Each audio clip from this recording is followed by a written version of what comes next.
ఇప్పుడు కేవలం 7,999K up to 10 kgs వరకు బరువు తగ్గి అధిక బరువు నుంచి వచ్చే ప్రధాన సమస్యలను దూరం చేసుకోండి. టాలీవుడ్ లో ట్రెండ్ మారింది. పాన్ ఇండియా దెబ్బకి భాషల మధ్య అంతరం చెరిగిపోయింది. కథ నచ్చితే ఎక్కడైనా సినిమా చేస్తున్నారు హీరోస్. ఇప్పుడు ఇదే ట్రెండ్ హీరోయిన్స్ కూడా ఫాలో అవుతున్నారు. క్రేజీ ప్రాజెక్ట్ లో ఛాన్స్ వస్తే చాలు రెక్కలు కట్టేసుకొని రివ్వున ఎగిరిపోతున్నారు. బాలీవుడ్ బడా స్టార్స్ దీపికా పదుకొనే, జాన్వీ కపూర్, కియారా అద్వానీ, దిశా పఠానీలు ఇప్పుడు ప్లాన్ మార్చారు. గతంలో తెలుగు సినిమాలు చేయడానికి నో చెప్పిన వీరంతా ఇప్పుడు పాన్ ఇండియా ప్రాజెక్ట్స్ చేయడానికి క్యూ కడుతున్నారు.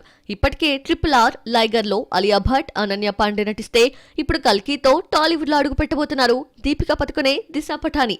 వీళ్ళ అందం ఈ సినిమాకి ప్రత్యేక ఆకర్షణగా నిలవబోతోంది. భరత్ అనే నేనుతో టాలీవుడ్ లో అడుగుపెట్టింది కియారా అద్వానీ. తర్వాత చేసిన వినయ విధేయ రామ ఫ్లాప్ అయినా చెర్రీతో గేమ్ చేంజర్ చేయడానికి ఓకే చెప్పింది. అలాగే కాలీవుడ్ లో ఎంట్రీ ఇచ్చేందుకు కథా చర్చలు జరుపుతోంది.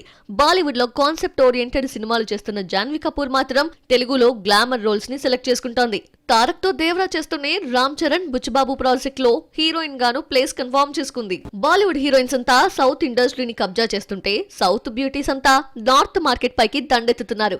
ఇప్పటికే యానిమల్ తో సత్తా చాటిన రష్మిక మందన్న ఇప్పుడు సల్మాన్ తో సికిందర్, విక్కీ కౌశల్ తో ఛావా మూవీలో నటిస్తోంది. బేబీ జాన్ తో హిందీలో పరిచయం అవుతున్న కీర్తి సురేష్ షాహిద్ కపూర్ తో మూవీ చేయడానికి గ్రీన్ సిగ్నల్ ఇచ్చింది. మొన్నటి వరకు సౌత్ సినిమాలకే పరిమితమైన సాయి పల్లవి ఇప్పుడు రణబీర్ తో రామాయణం, అమీర్ ఖాన్ కొడుకుతో ఓ మూవీ చేస్తోంది.